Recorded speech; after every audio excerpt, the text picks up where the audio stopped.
Radio Saanvi 96.4 megahertz को यो हो दैनिक सन्ध्याकालीन प्रस्तुति कार्यक्रम सवाल जवाब।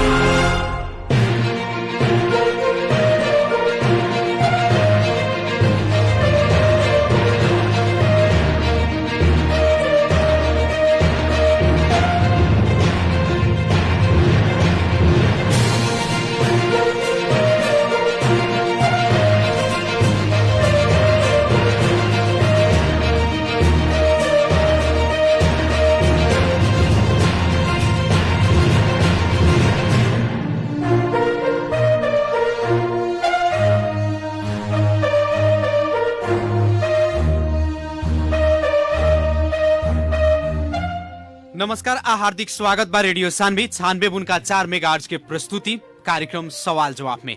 कार्यक्रम सवाल जवाब के साथ उपस्थित हो चुकल बानी हम कार्यक्रम प्रस्तोता मुकलेश गदी। सीधा बात प्रश्न विचार आम जनता के प्रतिनिधिमूलक आवाज कार्यक्रम सवाल जवाब मार्फत देश के समसामयिक राजनीतिक घटनाक्रम, विकास निर्माण, शिक्षा, स्वास्थ्य, कृषि, रोजगारी लगायत आम जनता से सरोकार राखे वाला हरेक समय सांदर्भिक विषय पर संबंधित निकाय के व्यक्ति लोग से बहस और छलफल करने से। आदरणीय जन समुदाय, कार्यक्रम सवाल जवाब के आज के बहस और छलफल खास करके जिला समन्वय समिति के निर्वाचन के लेकर के अभी जवन नया चर्चा हो रहल बाटे, विभिन्न किस्म के बात सब आ रहल बाड़ा सन, यही पर आज हमनी के बहस और छलफल करें सर। खास करके एक तरफ नेकपा एमाले और जसपा के बीच गठबंधन भइल बा, दोसर तरफ कौनो सहमति नहीं के भइल, गठबंधन नहीं के भइल कह के जसपा के अध्यक्ष जी के का नाम बाटे, तेने नेकपा एमाले और जसपा के सचिव लोग कह रहल बानी कि सहमति भइल बा, गठबंधन भइल बा, जेकरा तहत हमनी के उम्मीदवारी भी देहल गइल बाटे। का ह वास्तविकता एकरा बारे में जाने के चाहेम सन। और सबसे पहले कार्यक्रम सवाल जवाब के आज के बहस और छलफल में स्वागत करे के चाहेम जनता समाजवादी पार्टी नेपाल पर्सा के जिला सचिव तौरेज अहमद जी के। तौरेज जी, स्वागत बा कार्यक्रम सवाल जवाब में। धन्यवाद मुकलेश जी। का हाल खबर बाटे? ठीक बा। 27 गते यानी कि बिहान जिला समन्वय समिति के जो निर्वाचन होके जा रहल बाटे, ये निर्वाचन में जनता समाजवादी पार्टी नेपाल और नेकपा एमाले के बीच गठबंधन भइल बा। गठबंधन भइल बा कि नहीं के भइल, वास्तविकता का ह? दू किस्म के बात आइल बा, अपने बतावल जा। एकदम मुकलेश जी, अपने के सवाल गठबंधन देखी, गठबंधन हमनी के नहीं के भइल है ना जी। बस हमनी के एगो अंडरस्टैंडिंग काथी भइल बा कि हमनी के दोनों दल उम्मीदवारी दर्ता कराल जाओ, का सहमति हो सकता हमें हमनी के काम कइल जाए कह के एगो सहमति है। गठबंधन और सहमति दो फर्क शब्दावली है। गठबंधन एगो लॉन्ग टर्म उद्देश्य राख के कइल जाला, जे राष्ट्र में अभी जे गठबंधन चल रहा बा, जी जी, 5 दलीय गठबंधन, वो गठबंधन के हमनी के जनता समाजवादी पार्टी एगो घटक है, तो एगो लंबा उद्देश्य प्राप्ति के खातिर कइल गेल बा, ठीक बा। और सहमति एगो सर्टेन उद्देश्य बखरा कइल जाला। और अवश्य ही रुआ हम बताओगे हम देखी का बा, जो अभी हमने के नेपाली राजनीति के अभी जो ट्रेंड बाटे, मनोविज्ञान बाटे राजनीति के जी, वो राजनीति के मनोविज्ञान का बाजे थ्योरी ऑफ नेसेसिटी के आवश्यकता के सिद्धांत के अनुसार चल रहा बा। जैसे रुआ के उदाहरण के तौर पर दे, प्रसाद जिला के विभिन्न कार्यपालिका सब में, विभिन्न गाँव पालिका सब में विभिन्न दल के सहमति भइल बा। जैसे फॉर एग्जाम्पल पोखरिया नगर पालिका में कांग्रेस और नेकपा के वहाँ गठबंधन करे सहमति में, अब हम भी गठबंधन शब्द ना प्रयोग करे मुकाम बखरा, सहमति में वहाँ कार्यपालिका के चयन भइल। वहाँ हमने के एगो ऑलरेडी सुशासन पार्टी से निर्वाचित 4 गो सदस्य उ जहाँ जाए वहाँ संख्या पुगी, वहाँ ओकरा से दोनों दल अनिच्छुक भइल और अपना में सहमति करके कार्यपालिका से ओके हमनी के जनता समाजवादी पार्टी के टिक्का टिप्पणी के कोनो अच्छी नहीं है कैसे जी। अब वही तरह बिंदवासिनी गाँव पालिका जेमे और निवास बाटे और घर बाटे, वहाँ भी नेपाली कांग्रेस है ना साइकिल लगायत अन्य दल से वहाँ भी सहमति के काहे से तो वो आवश्यकता रहे वो करे के पड़े गठबंधन ना है आवश्यकता के आधार पर कइल गइल बाटे एगो सहमति नेसेसिटी कहता नहीं रुआ हमारे बात सुनी वही तरह का बाजे राष्ट्रीय राजनीति में भी रुआ देखे हमने की नेपाली कांग्रेस नेकपा माओवादी जनता समाजवादी पार्टी है ना ये सारा के तो दर्शन राजनीतिक दर्शन जे बाटे राजनीतिक जे सिद्धांत फर्क बा फिर भी एगो देश खातिर आवश्यकता बा आवश्यकता के आधार पर गठबंधन बा वही तरह हमने के जनता समाजवादी पार्टी कोई भी पार्टी चाहिए हमारे यहाँ प्रमुख बनो जन पार्टी प्रमुख हमने के देवे के तैयारी हो गई ओकरा से हमने के एगो सहमति कैले बानी सन कि भाई हमने के जीत सके चुनाव में वालों से सहमति रही गठबंधन लॉन्ग टर्म चीज है एकरा ई चल रहा है आज भी हमने गठबंधन दल के बीच में जैसे कि खास करके जी हम रोआ के बता देनी रोआ के कह देनी ये आवश्यकता के सिद्धांत पर है ना नेसेसिटी थ्योरी ऑफ नेसेसिटी आवश्यकता के सिद्धांत के आधार पर जी राजनीति राष्ट्रीय राजनीति से लेके अभी अपना स्थानीय तक के कुछ हम उदाहरण सब दे दिए जैसे हमने के भाई लिखे छिपर माई में हमने के नेपाली कांग्रेस बकायदा जसपा से वहाँ गठबंधन हो के हमने के गठबंधन के दोनों दल मिल के वहाँ कार्यपालिका में चुनाव लड़ल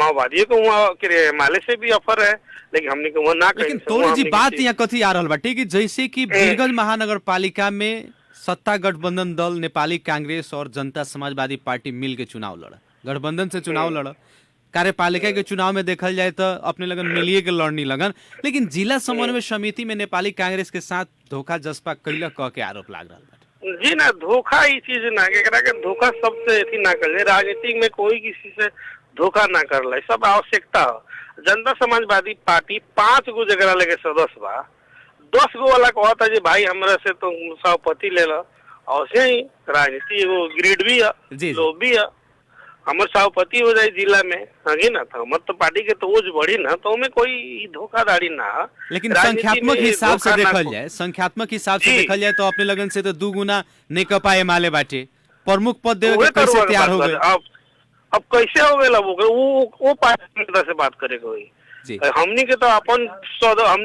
प्रमुख चाहिए प्रमुख हमनी के वहाँ लोग सजिलो स्वीकार कर लेनी दे देनी हमनी के तो उसे हमने के वहाँ से सहकार्य भइल बा और सहमति भइल बा एगो जी ई जोन सहमति और सहकार्य भइल बाटे कोई लिखित सहमति नहीं के मौखिक सहमति वोटर लोग के बीच के सहमति है वोटर लोग के बीच के सहमति है कि ना कोनो कहता कि नेता लोग अपने में बैठ के कलेल बा वोटर के कोनो किस्म के सहभागिता सब नेता वोटर सब के सहमति बा जे हमनी के करल जाई देखी का बा अब एकरा के हमने के धोखा गठबंधन टूट गई सब शब्दावली प्रयोग कईल राजनीति में उचित ना होई हमने के संपूर्ण आदमी एके बानी सन आज भी ठीक बा अब हमने के कोई माने सभापति देलक तब स्वाभाविक बात बा भाई 5 गो जेकर सदस्य हो मेथी होके संख्या होके ओकरा कोई सभापति दे देता तो एमे कोनो दुखद बात नहीं है उससे हमने के एगो छोट माने एगो सहमति के आधार पर मौखिक ही सही हमने के आज बिहान के चुनाव में अब लगभग जी लेकिन जौन सहमति भइल बाटे सहकार्य भइल बाटे 2 गो दल के बीच में जे भी वोटर बाटे उ लोग भी बा नेताजी लोग भी बाटे सारा केहू के माने रोहबर में ही सहमति और सहकार्य भइल बाटे का ई जौन सहमति या सहकार्य जौना उद्देश्य से भइल बाटे काल माने 27 गते हो रहल बाटे शुक्रवार के दिन निर्वाचन में उ चीज देखे के मिली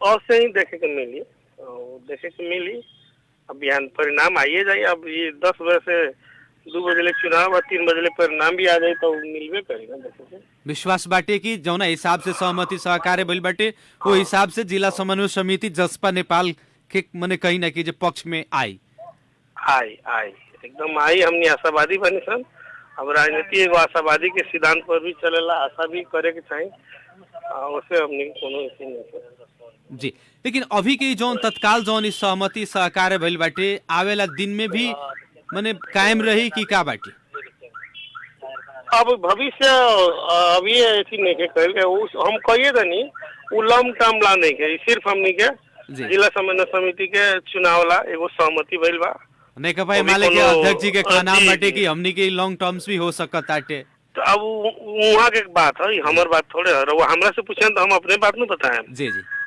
कैसन आओ ना खाना अब रहल बात बाटे जैसे कि अभी हाले साल में जो रुकल स्थानीय तह के निर्वाचन संपन्न भइल बाटे तौरे जी, आवल खाना स्थानीय तह के निर्वाचन जो संपन्न भइल बा, निर्वाचन के जो नतीजा आयल, ये नतीजा के कौना ढंग से अपने लगन ले ले बानी, खास करके जनता समाजवादी कौन पार्टी? निर्वाचन जनता समाजवादी पार्टी के जी देखिए का बाजे थोड़ा हमनी के ऐसे एकदम मतलब दुख भी नहीं किसन, दुखी भी नहीं किसन और ज्यादा खुश भी नहीं किसन। उसे ये मतलब हमनी के उतना आशा ना कैले रहनी सन जे हमनी के थोड़ा जे रिजल्ट आइल बा जी थोड़ा अनपेक्षित बा, अपेक्षित नहीं है। जी जी, यानी कि विगत में जौन ना हिसाब से जी, एगो स्थान जी, रहे जी। उहे बा, लेकिन जौन अपेक्षा रहे वो बमोजिम के नतीजा आवे ना। नहीं है, एकर नहीं कारण है। का हो सकता है? का मने अपने लगन अब कारण का हो सकता, अब एकरा के बैठ के हमनी के अभी समीक्षा नहीं की सकैले। जी जैसे कि अभी चुनाव कार्यपालिका चुनाव तो जिला समन्वय समिति के चुनाव तो अब चुनाव में बीत गल गई सर। जी जी उससे हमनी के अभी समीक्षा नहीं की, लेकिन प्रारंभिक हमनी के समीक्षा बाटे कहीं न कहीं हमनी के संगठन परिचालन के कुछ हडल सब बड़ा सन है कि ना, कहीं कहीं कुछ टिकट में भी हमनी के कहीं शायद ज्यादा ऐसी ना कर सकनी सन की, मतलब एगो विश्लेषण ना कर सकनी सन की, ऐसा प्रारंभिक रिपोर्ट सब आयल बा।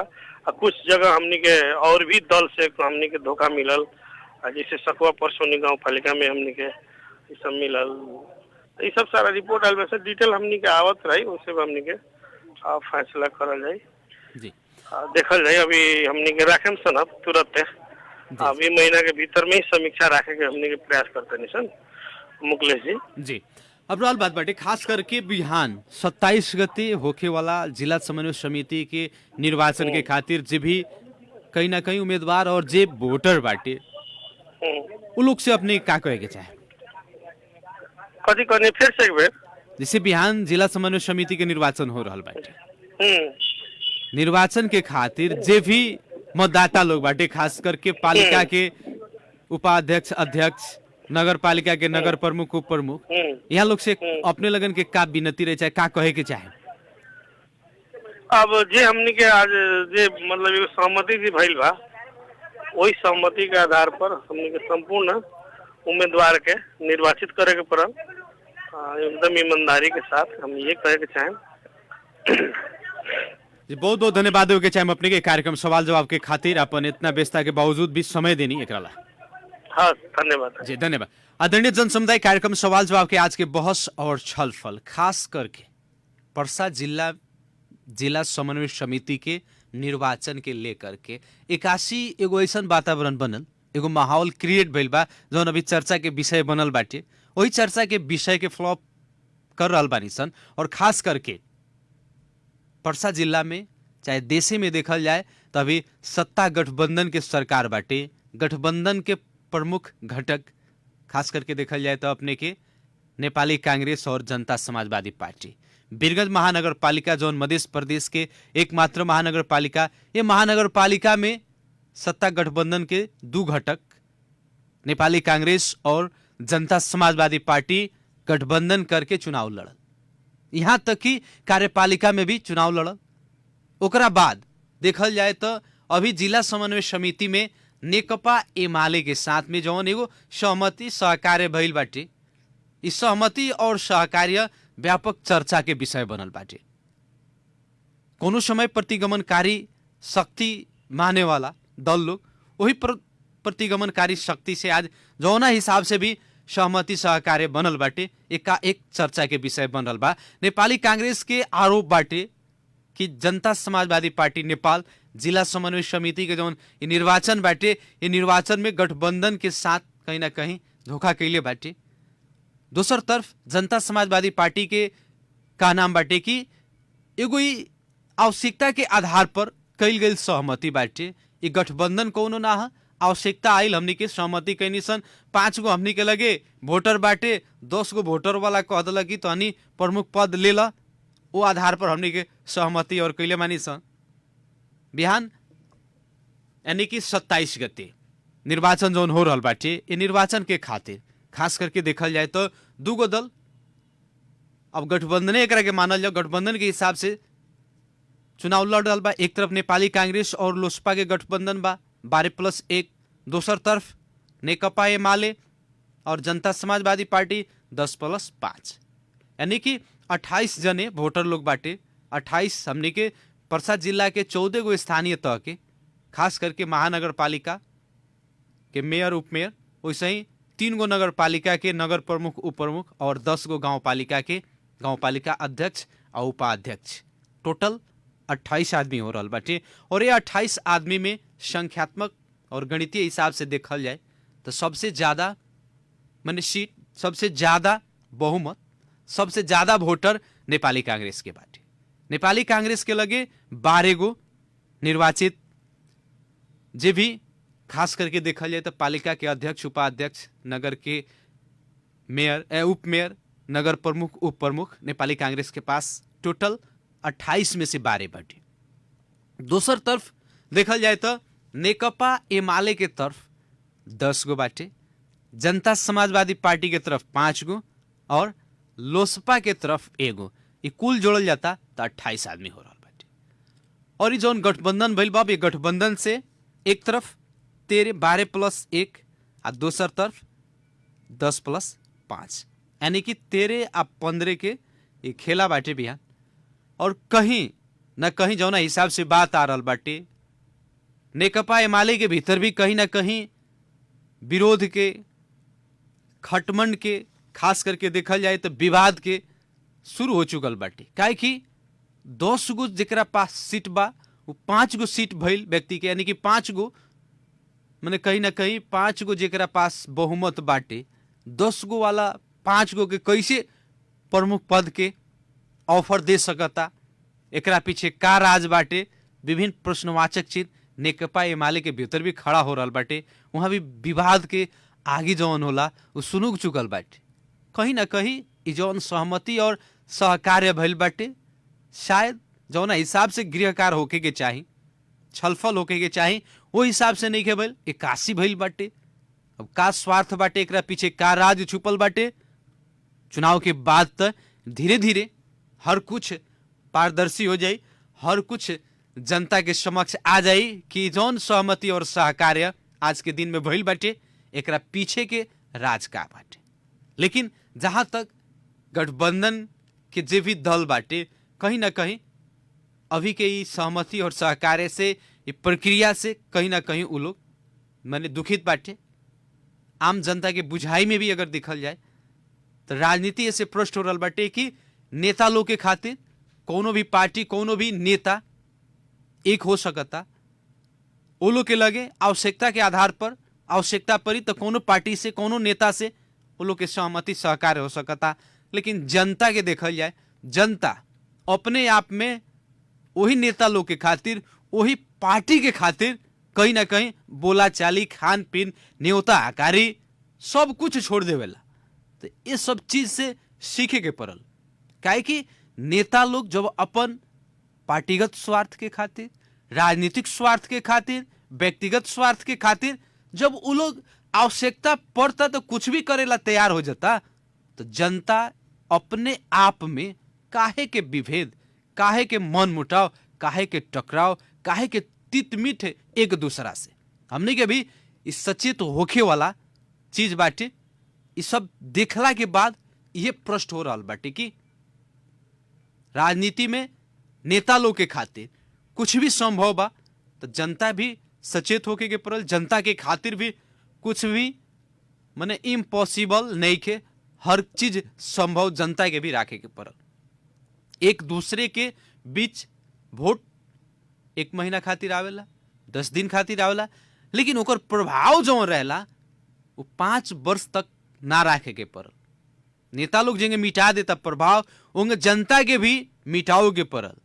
नेता लोग दिल से चुनाव ना लड़ेला, जनता लड़ेला, जनता दिल से ले लेला, लेकिन एकरा के दिल से ना ले के पड़ल। चुनाव है एगो निश्चित प्रक्रिया जौन 5 वर्ष के बाद अइबे करी। वो 5 वर्ष में जब निर्वाचन हुई तो वहां पक्ष विपक्ष हर एक पार्टी के उम्मीदवार लोग अपन उम्मीदवारी देवे करी। जनता के नजर में जी अच्छा लगी ओकरा पक्ष में जनता मतदान करी और वो निर्वाचित हुई। जैसे ये जौन एगो नियमित प्रक्रिया बाटे, स्वाभाविक प्रक्रिया बाटे, ये नियमित प्रक्रिया के लेकर के जनता आपसे में काहे लड़ी, जनता लड़ी, नेता लोग राजनीति करबे करी, तो ऐसे कहीं ना कहीं हमने के सचेत होके के भी अवस्था बाटे। अभी छोट व्यवसायिक विश्राम हुई, विश्राम के बाद नेकपा एमाले पर्सा के सचिव मनोज गुप्ता जी से हमने के अभी के खास करके जौन जल्दो बल्दो विषय बाटे, चर्चा के विषय बाटे, चारों ओरी चर्चा हो रहल बाटे। बिहान जौन जिला समन्वय समिति के निर्वाचन हो रहल बाटे, एमे नेकपा एमाले और जसपा के बीच में जौन तालमेल कहीं, एकरा के सहमति कहीं, सहकार्य कहीं, चाहे गठबंधन कहीं, ई का हुए, काहे एकर औचित्य बा, एकर आवश्यकता का बाटे, एकरा विषय में बहस और छलफल करे के खातिर मनोज गुप्ता जी से हमने के फोन संपर्क कर रहल बानी सन। अभी ले एगो छोट व्यवसायिक विश्राम के बाद आउते बानी सन। रेडियो सान्वी 96.4 विकास निर्माण कार्यका लागि अब तपाईको साथमा पीसी इन्फाटेक प्राइभेट लिमिटेड। कुनै पनि संरचना निर्माण गर्न अहिलेको आवश्यकता भनेको हेभी मेसिनरी इक्विपमेन्ट हो, जुन सजिलै अनि खोजे जस्तो पाउन गाह्रो हुन्छ। तर अब तपाईको साथमा छ पीसी इन्फ्राटेक प्राइभेट लिमिटेड, जहाँ हेभी इक्विपमेन्ट जस्तै bitumen distributor, paver finisher, pneumatic roller, motor grader, backhoe loader, soil compactor, tandem roller, transit mixer, excavator, hydra crane, boring गर्ने machine, concrete pump, diesel generator लगायतका सामग्री सुपथ अनि सहजै तपाईकै ठाउँमा pound सक्नुहुन्छ। दैनिक, मासिक वा वार्षिक तपाईको आवश्यकता अनुसार भाडामा लिन सकिने सुविधा। विस्तृत जानकारीका लागि सम्पर्क पीसी Infratech private limited, Birgunj, रामगढवा 24, dry port नजिकै। सम्पर्क नम्बर 9845 34 771 र 9845 58 749। पीसी इन्फ्राटेक, विकास निर्माणका लागि तपाईको साथमा। होइन हो हजुर, आज भोलि बसेको मात्रै देख्छु, के भयो अचेल तपाईलाई? के भन्नु र, आज भोलि साह्रै मुटु दुख्छ, श्वास पनि लिन गाह्रो हुँदैछ। उता श्रीमतीलाई पनि हात गोडा कुनासा दुखेको दिनौ भन्छे। हो र, त्यसो भए आजै जानुस् न त शिवा पोलिक्लिनिकमा। होइन, त्यहाँ के कस्तो उपचार गरिन्छ आफूलाई थाहा नै छैन। ल त्यसो भए ध्यान दिएर सुन्नुहोस्, त्यहाँ त वरिष्ठ डाक्टरहरूद्वारा ओपीडी सेवा सञ्चालन, इन्टरनल मेडिसिन डाक्टर अशरफ हुसेनद्वारा सुगर, थाइराइड, छाती, पेट, नसा, बाथरोग र किडनी सम्बन्धी जाँच गरिन्छ। त्यसै गरी दाँतरोग विशेषज्ञ डाक्टर अजय कुमार अस्थानाद्वारा दाँतको सबै उपचार गर्नुको साथै स्त्री तथा प्रसुति रोग विशेषज्ञ डाक्टर प्रीति यादवद्वारा महिलाहरूको समस्या सम्बन्धी सबै उपचार गरिन्छ नि। साथमा अल्ट्रासाउन्ड, इको, इसिजी र रगत चेक जाँचको ल्याबको पनि सुविधा छ। हो र, त्यसो भए म आजै जान्छु शिवा पोलिक्लिनिकमा। सम्पर्क शिवा पोलिक्लिनिक, पुरानो शिवा अस्पताल भवन सँगै link road, Ghantaghar, Birgunj. Mobile number 982112 93967। ए हजुर, के हो अहिलेसम्म सुतिराख्नु भएको छ त? हेर न, खोइ किन हो सन्चो नभएको जस्तो भइरहेछ, हात खुट्टा पनि सुन्निया छ। लो, अनि किन बसिराख्नु भएको त नि? ल हिँड्नुहोस् स्पर्श मल्टी स्पेशलिटी हस्पिटलमा, त्यहाँ सबै किसिमका रोगको सफल उपचार हुन्छ नि। स्पर्श मल्टी स्पेशलिटी हस्पिटल, अरू अनि के हुन्छ त्यहाँ? लौ सुन्नुहोस्, त्यहाँ न्युरो सर्जरी सेवा, अर्थ र ट्रमा सेवा, कार्डियोलोजी सेवा, आइसियू, एनआइसियू, सीसीयू सेवा, ग्यास्ट्रो र क्यान्सर सर्जरी सेवा, स्त्री तथा प्रसुति रोग सम्बन्धी सम्पूर्ण सेवा र रेडियोलोजी सेवा पनि उपलब्ध छ। त्यति मात्रै होइन नि हजुर, त्यहाँ त general medicine, paediatrics, ENT, derma, urology surgery सबै किसिमको उपचार गरिन्छ नि। गजबको सेवा दिँदो रहेछ त। स्वास्थ्य सम्बन्धी कुनै पनि समस्याको लागि एक मात्र Sparsha multi speciality hospital, Bauwari 14, Birgunj. Mobile 9802 59598 र 98029 03615। तपाईको दीर्घायुको कामना, स्पर्श मल्टी स्पेशलिटी हस्पिटलको चाहना।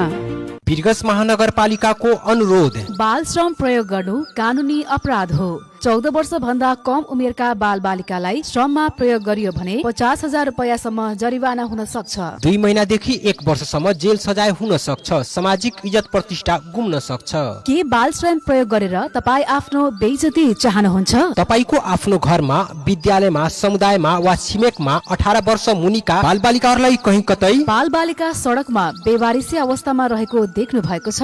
बाल श्रम, शोषण वा कुनै पनि प्रकारको हिंसा भएको वा हुन लागेको, बाल बालिकाका आपद विपदमा परेका छन्, कुनै पनि प्रकारको बाल अधिकारको उल्लङ्घन भएको छ, बाल बालिका माथि यौन शोषण दुर्व्यवहार भएको छ, बाल बालिका ओसार पोसार वा बेचबिखन भएको वा हुन लागेको छ, परिवारबाट बिछोडिएर बसेका बाल बालिका देख्नु भएको छ, परिवार र आफन्तको संरक्षण नभएको एक्लै बाल बालिका देख्नु भएको छ, कुनै पनि बेवारिस बाल बालिका बिरामी भएको, दुर्घटनामा वा प्रकोपमा परेको छ, सडक पेटीमा कबाड, प्लास्टिक फोहोर आदिहरू संकलन गरेको तथा विवाह पार्टी आदिमा जोखिमयुक्त विद्युतीय झालर, बत्ती, ट्युबलाइट आदि टाउकोमा बोकेको बाल बालिका यदि यस्तो कहीँ कतै देख्नु भएको छ भने बाल हेल्पलाइन पैसा नलाग्ने फोन नम्बर 051-520530 मा फोन गरौं। वीरगञ्ज महानगरपालिकालाई बाल मैत्री नगर बनाऊ, आफ्नो घर परिवार छर छिमेकमा समेत बाल मैत्री व्यवहार अपनाई बाल मैत्री नगर बनाऊ। वीरगञ्ज महानगरपालिका नगर कार्यपालिकाको कार्यालय आदर्श नगर 10 वीरगञ्ज। होइन भाउजू, के सोचेर बस्नु भएको? के सोच्नु नि, बाबु ठुलो हुँदैछ, अब स्कुल पठाउनु पर्ने बेला भो, कहाँ पठाउने होला भनेर सोचेर बसेको नि। त्यसमा सोच्नु पर्ने के कुरा छ र? त्यति राम्रो नवदीप एकाडेमी छँदैछ त, मेरी छोरीहरू पनि त्यही पढ्न त जाँदैछिन्। हो र, कहाँ छ र यो नवदीप एकाडेमी? हाम्रै वीरगञ्जको भिसुवामा विगत 9 वर्षदेखि निरन्तर सञ्चालन हुँदै आएको नवदीप एकाडेमीमा प्ले ग्रुपदेखि कक्षा 8 सम्म धामाधम भर्ना हुँदैछ, त्यही लैजानु न। हो र बाबु, त्यहाँ के सुविधा छ नि? हाम्रा सेवा तथा सुविधाहरू: खुल्ला तथा स्वच्छ एवं शान्त वातावरणमा कक्षा सञ्चालनको सुविधा, नृत्य, गीत, कराते, बाल संस्कार लगायत अतिरिक्त कक्षाको व्यवस्था, पुस्तकालय र कम्प्युटर ल्याबका साथै यातायात र खेलकुदको सुविधा, दक्ष तथा अनुभवी शिक्षक शिक्षिकाद्वारा कक्षा सञ्चालन गराइने, कमजोर विद्यार्थीका लागि कोचिङ कक्षाको व्यवस्था भएको, सीसी क्यामेराको निगरानीमा कक्षा सञ्चालन गराइने। थप जानकारीका लागि Navdeep academy Bhisuwa 15 Birgunj, mobile number 9845251022, 98614120 र 9802044052।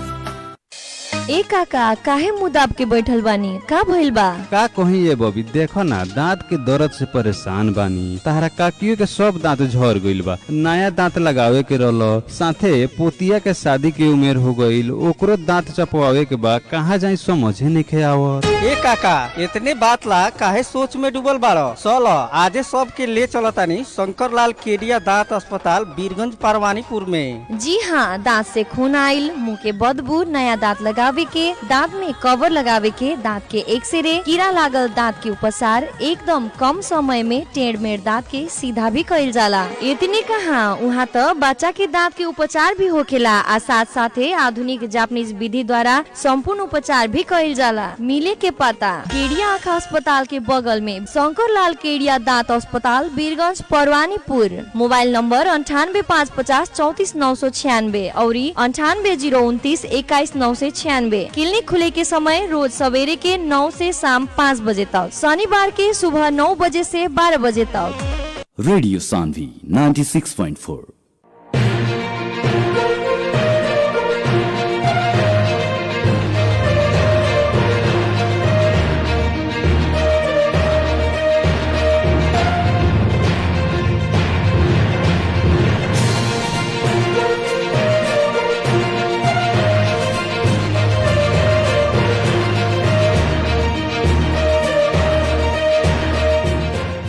छोट व्यवसायिक विश्राम के बाद पुनः स्वागत बाटे रेडियो सान्वी 96.4 मेगाहर्ट्ज के प्रस्तुति कार्यक्रम सवाल जवाब में।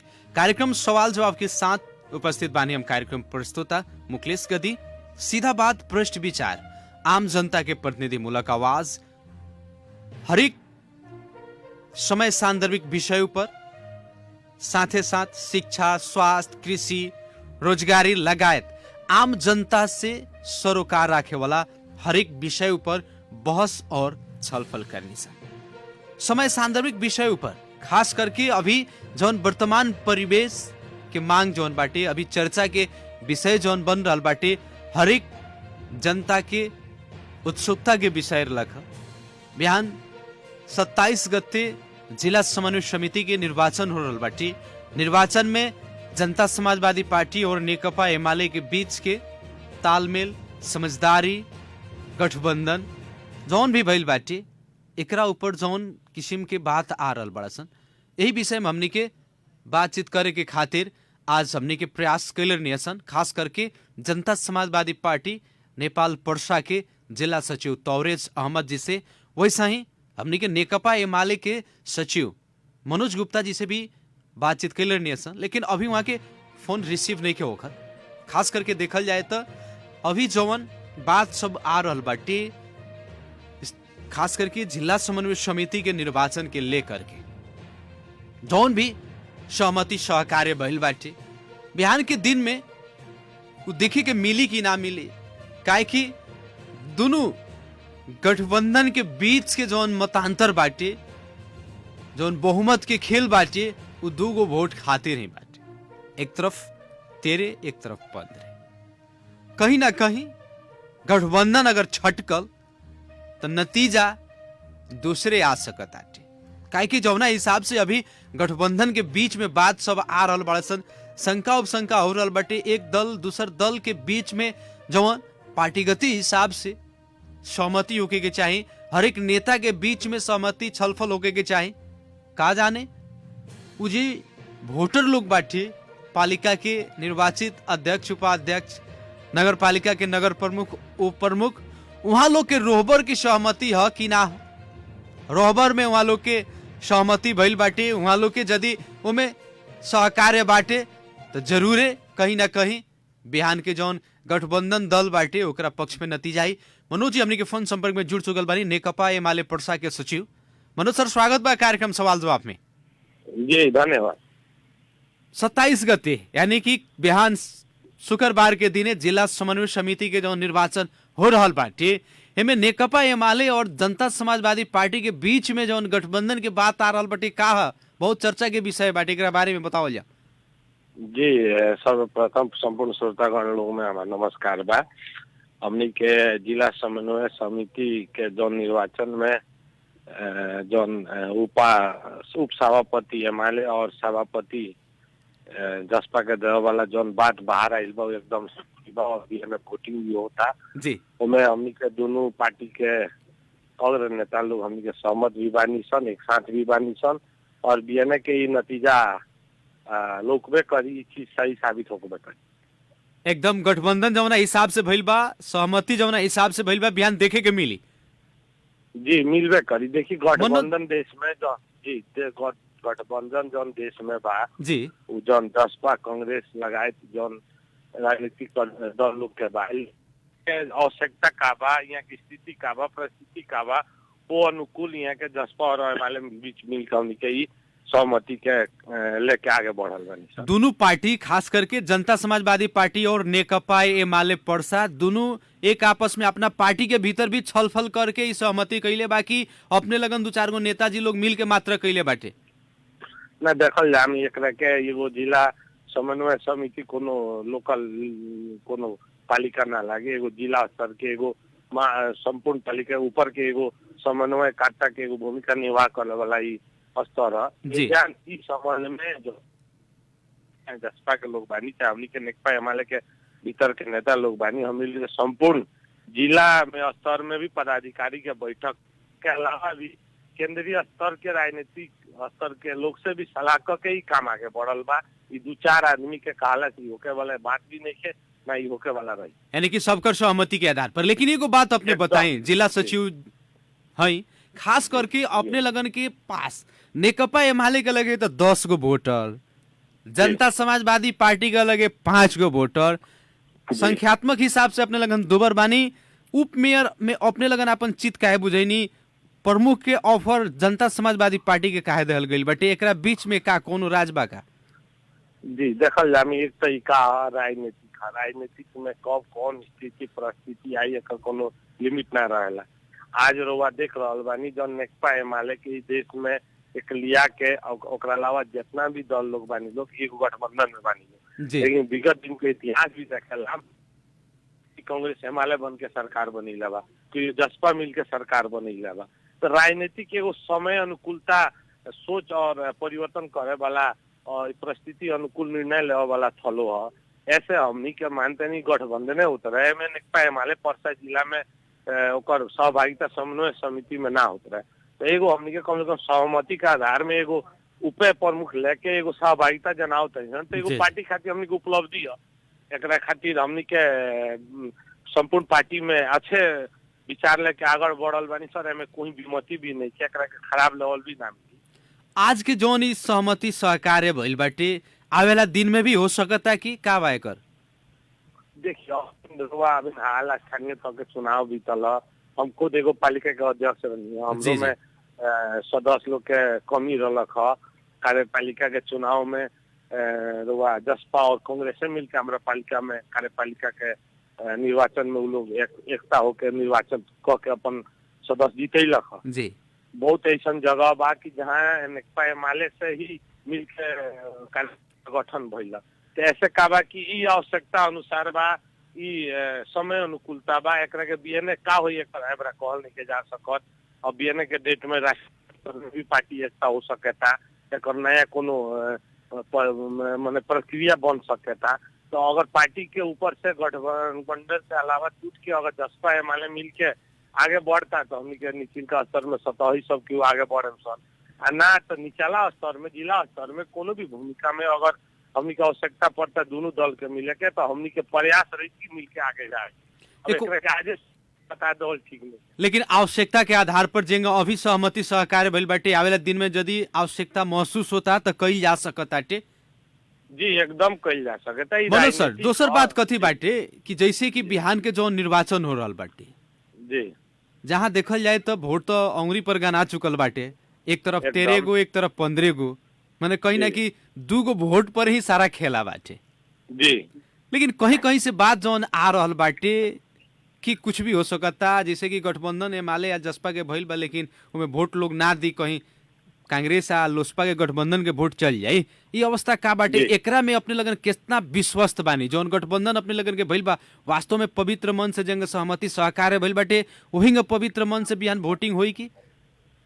जी एगो बात बहुत अच्छा कहनी, पवित्र अपवित्र के संबंध में का बा, हमनी के दोनों अभी भी रवा फोन से हम रवा तो दोनों दल के जिला स्तर न केंद्र स्तर के नेता लोग हमनी के संग भी बानी सन। हमनी में कोई भी अपवित्र विचार नहीं है। रहल सवाल जौन जिला समन्वय समिति में जौन भी लोग वोट देवे वाला निर्वाचित अध्यक्ष उपाध्यक्ष बा, एगो 40,000 50,000 संख्या तक के राखे के एगो प्रतिनिधित्व करे वाला एगो अभिभावक निर्वाचित बा। अब वैसन वैसन व्यक्तित्व पर पार्टी प्रश्न चिन्ह खड़ा करी और विश्वास सोची तो हमें देखे से ही गलत बात बा। जे भी बा एगो पालिका स्तर से महानगर पालिका लगाए उप महानगर पालिका के संपूर्ण मेयर और उप मेयर पालिका के अध्यक्ष उपाध्यक्ष लोग बानी लोग ये में पार्टी से गलत जाए वाला केहू नहीं बुझात और इना हो सकता ऐसे ही। यानी कि अपने के बात से लाग रहा बाटी कि पूर्ण विश्वस्त बानी दोनों पार्टी के जे भी निर्वाचित प्रतिनिधि लोग बाटी बिहान एकजुट के साथ मतदान करी लोग और जौन सहमति भइल बा वो सहमति के आधार में जिला समन्वय समिति के प्रमुख जसपा के आउ प्रमुख में नेकपा एमएलए के उम्मीदवार के निर्वाचित करी लोग। इतना कहीं ना कहीं एकदम हमनी के साथ में बानी सन ए बरस लेके वोट ना गिरा सबले साथ बानी सन, गिरा के वोटिंग क के हमनी के जौन सहमति भइल बा उ सहमति के पूरा क के टीका लगा के अपना अपना घर। चलिए अंत में का कहे के चाहे? अंत में ही संपूर्ण जिलावासी लोग के हम एगो आग्रह का करम कि जौन पार्टी के स्थिति परिस्थिति जौन सहमति के आधार पर जिसन स्थिति आवला से आगे बढ़ल जाला। नेकपा एमएलए के भूमिका जरूरी बा जिला में, ये पालिका में भी जौन है बड़ा काल के डेट में नेकपा एमएलए 2 गो पद जीतल रहे, आज 5 गो बा अग्र रूप में बा। ओकरा खातिर संपूर्ण जन समुदाय में हम धन्यवाद देत और जिला समन्वय समिति में भी हमनी के भूमिका होता, ओकरा में भूमिका खेले वाला हमनी के राजनीतिक कर्मी लोग को भी धन्यवाद देता। चलिए बहुत बहुत धन्यवाद, इतना व्यस्तता के बावजूद भी कार्यक्रम सवाल जवाब के खातिर समय देनी। जी धन्यवाद। आदरणीय जन समुदाय कार्यक्रम सवाल जवाब के आज के बहस और छलफल खास करके बिहान होके वाला जिला समन्वय समिति के निर्वाचन के लेकर के अभी चर्चा और बहस के विषय बनल जनता समाजवादी पार्टी नेपाल और नेकपा एमाले के बीच के सहमति सहकार्य और गठबंधन के खास करके लेकर के हमने के आज के बहस और छलफल अगाडि बढ़नी है। खास करके जौना हिसाब से नेकपा एमाले और जनता समाजवादी पार्टी के बीच में सहमति और सहकार्य भइल बाटे, वो सहमति और सहकार के आधार पर बिहान वोटिंग होता तो निश्चित बा जिला समन्वय समिति के प्रमुख जनता समाजवादी पार्टी के कहीं ना कहीं उम्मीदवार निरंजन सराफ जी के और वैसा ही खास करके नेकपा एमाले के उप प्रमुख के जे उम्मीदवार बानी वहां के तरफ जिला समन्वय समिति के उप प्रमुख जाई। ऐसे अगर खास करके हमने के आज के बहस और छलफल आम जनता के भी जनचाहना के बमोजिम बयान होखे वाला 27 गते के जिला समन्वय समिति के निर्वाचन के लेकर के एकदम जोन बात सब प्रश्न सब रख ओकरा के प्रश्न करे के खातिर जसपा के तरफ से जनता समाजवादी पार्टी नेपाल के पर्सा के जिला सचिव तौरेज अहमद जी से, वैसे ही नेकपा एमाले के जिला सचिव मनोज गुप्ता जी से बहस और छलफल कैनी सन। कार्यक्रम सवाल जवाब के आज के बहस और छलफल सुननी एक अपने लोग के बहुत बहुत धन्यवाद देवे के चाहे।